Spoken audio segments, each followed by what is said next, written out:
So good evening everybody, myself Acharya Vishvendra. NCERT line to line में आज discuss करेंगे आपसे ऑसिलेटरी मोशन का next part. So let's start with question number 31। It says that a human heart is found to beat 75 times in a minute, find its frequency. तो frequency होते हैं oscillations पर second. तो 75 oscillations हैं 60 second में, तो 1 second में हो जाएंगे 75/60। आप इसको सॉल्व करेंगे 1.25 हर्ट्ज आ जाएगा, तो second will be correct. Next is in the above question time period is, तो टाइम पीरियड होता है 1 अपॉन फ्रीक्वेंसी, तो ये अपॉन 1/1.25। 5 से ऊपर नीचे मल्टीप्लाई करेंगे तो 5/5 आप कर दीजिए, सॉरी 4 से ऊपर नीचे मल्टीप्लाई कर दीजिए तो 4 अपॉन ये होगा 5, तो 0.8 आ जाएगा। First is correct over here. Next is displacement of a particle is change in velocity, change in acceleration, change in position vector. So obviously this is change in position vector, third one will be correct. Next, displacement can be defined only as change in position or change in any parameter that changes with. तो इसमें एक general sense में अगर displacement कहें तो वो position में change हो सकता है, ये एंगुलर डिस्प्लेसमेंट भी एक चीज़ होती है। So it is actually change in any parameter that changes with time. तो डिस्प्लेसमेंट को अगर जनरली करें एनसीईआरटी की लाइन में दिया हुआ ditto, so second will be correct over here.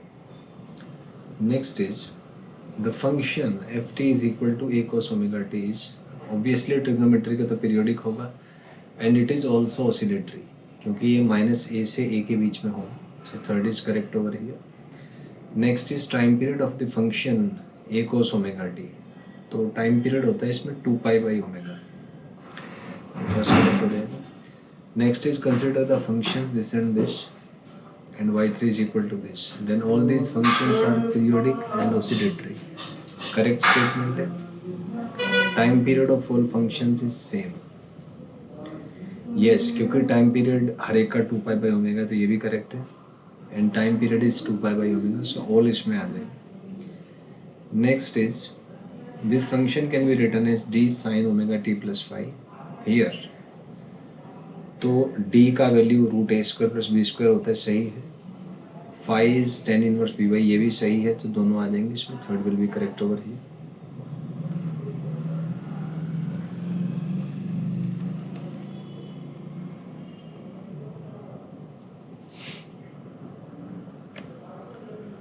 Next is which of the following represent periodic motion. तो इसमें जो भी साइन ट्रिग्नोमेट्रिकल फंक्शन है जितने, वो सारे पीरियोडिक होते हैं, तो fourth will be correct here. Next is time period of the function sin omega T plus cos 2 omega T plus sin 4 omega t. तो ये एक्चुअली 3 डिफरेंट फंक्शंस हैं, जिसमें इसका टाइम पीरियड हो गया 2π/ओमेगा, इसका 2π/2 ओमेगा, इसका 2π/4 ओमेगा। तो इसमें जो लार्जेस्ट है, तो कॉमन सी बात है, ये सारे मल्टीपल्स हैं एक दूसरे के, तो 2π/ओमेगा है, ये एक्चुअली π/ओमेगा है, और ये आपका π/2 ओमेगा है। तो ऑब्वियसली 2π/ओमेगा इनमें सबसे बड़ा है, और 2π/ओमेगा को अगर पीरियड मान लें तो ऑब्वियसली ये भी पीरियोडिक होंगे, तो इसमें लार्जेस्ट जो है इनमें से कॉमन वो 2π/ओमेगा आ जाएगा, तो first one will be correct ही। Next is the functions this and this are, so they are non periodic, क्योंकि अगर इनके आप ग्राफ्स देखें तो कुछ ऐसे ग्राफ्स आएंगे। तो as a function of t अगर बात करें तो एक टाइम पर केवल एक ही बार इनकी unique position, unique value possible है, तो ये जो है नॉन पीरियोडिक होंगे, सेकंड आ जाएगा। Next is the above function repeat themself after regular interval और repeat themselves after an irregular time interval, और डज नॉट रिपीट, इसमें एक्चुअली रिपीट नहीं करते, तो fourth will be correct over here.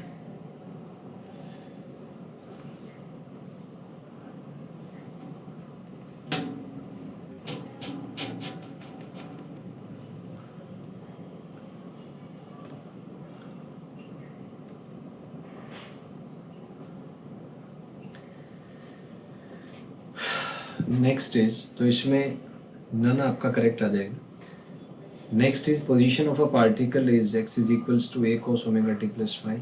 So obviously x का जो greatest value है वो a होगा, क्योंकि cos का ग्रेटेस्ट वैल्यू 1 होता है, तो first is correct.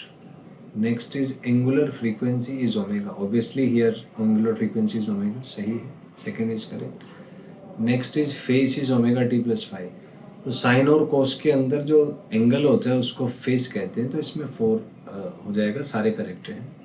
Next, the motion represented by the above equation is, तो ये पीरियोडिक भी है क्योंकि सारे ट्रिग्नोमेट्रिक फंक्शन पीरियोडिक होते हैं। नेक्स्ट इज ऑसिलेटरी भी है क्योंकि ये -a से a के बीच में रहेगा हमेशा। SHM भी है क्योंकि अगर इसको आप डिफ्रेंशिएट करेंगे तो फोर्स प्रोपोर्शनल टू -x आएगा। तो सारी कंडीशन सेटिस्फाई है, तो fourth will be correct over here. Next is graph of a sin omega t। तो फर्स्ट ही है 0 पे 0 होगा, फिर 180 पे 0, फिर 360 पे 0, मतलब 0 पे 0, पाई बाई ओमेगा पे 0, 2 पाई बाई ओमेगा पे 0। तो फर्स्ट ही यहाँ पे करेक्ट हो जाएगा।